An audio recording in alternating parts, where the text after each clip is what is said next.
Eh ben, bonjour à tous. Donc, comme prévu, je vais essayer, avec les moyens du bord, de vous faire un maximum de cours de code pour vous dans votre domicile et moi de mon domicile. Hein. Voilà, il fait beau, on en profite, on est dehors, on est confiné, mais on est dehors, c'est comme ça. On en profite un peu. Alors, ce que je vais faire, c'est que je vais vous parler de l'alcoolémie.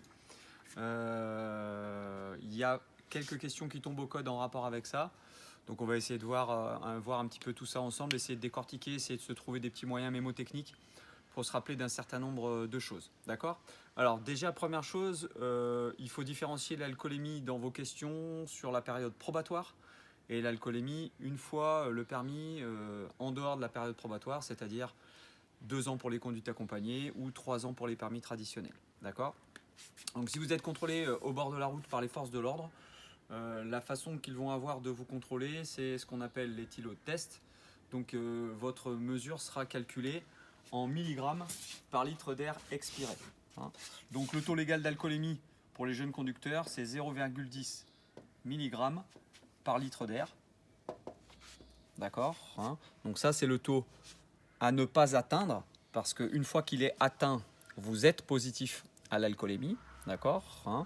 Et on peut le convertir en calculant en grammes par litre de sang, d'accord, hein, donc c'est 0,20 grammes par litre de sang, mais ça c'est un autre moyen, un autre calcul, et qui sera effectué si éventuellement vous n'avez pas la capacité de souffler au moment où vous êtes contrôlé, d'accord, hein, vous êtes accidenté et il y a un souci, ou alors vous refusez de vous soumettre, on va en parler déjà un petit peu plus tout à l'heure, voilà. Sinon c'est calculé en milligrammes par litre d'air expiré. Bien vous rappeler que le contrôle d'alcoolémie peut être effectué à n'importe quel moment. Il n'a pas besoin de prétexte, vous n'avez pas besoin d'avoir commis une infraction du code de la route pour être contrôlé en alcoolémie au bord de la route. Voilà, hein, donc ça c'est le premier point à faire pour les périodes probatoires.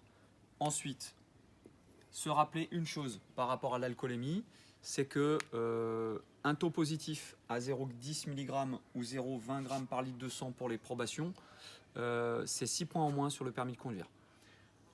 Je vous rappelle que vous partez avec un capital initial de 6 points et que si ce capital initial de 6 points, 6 moins 6, logiquement ça fait 0. On sera dans ces cas-là dans une invalidation du permis de conduire pour solde nul de points. Ouh, pas facile à dire cette phrase-là, hein, d'accord? Mais c'est fait. Ensuite, il y aura bien évidemment amende, ce n'est jamais gratuit. Et si personne n'a la capacité de le faire, immobilisation du véhicule. Voilà.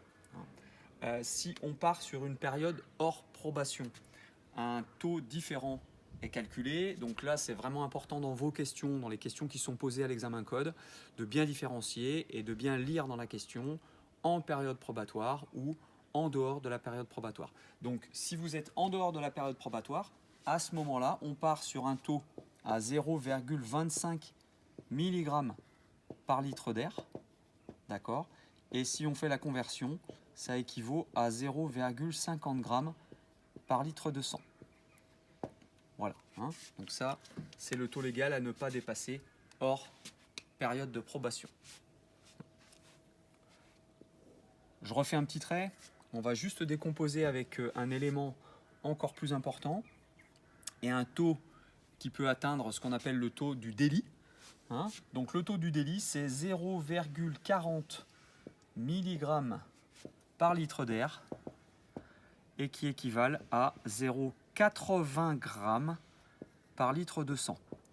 Alors, juste pour information, en conduite, qui dit délit dit tribunal correctionnel, et qui dit tribunal correctionnel dit prison possible. Voilà. Il y a un certain nombre de questions de code qui tombent où on nous demande si je commets un accident et qu'il y a un décès avec une alcoolémie positive, on renomme ça comme homicide involontaire. Voilà, hein. Donc là, la peine est une peine potentielle de prison avec une amende qui va être majorée, hein, et qui peut attendre jusqu'à 100 000 euros. Je pense qu'on peut utiliser l'argent différemment et faire ça, hein, plus intelligemment. Ok, voilà, donc ça c'était pour les taux légaux. Je vais vous faire une autre petite vidéo qui va concerner les conséquences, on va dire les effets, hein, de l'alcool. Voilà, on va compléter tout ça.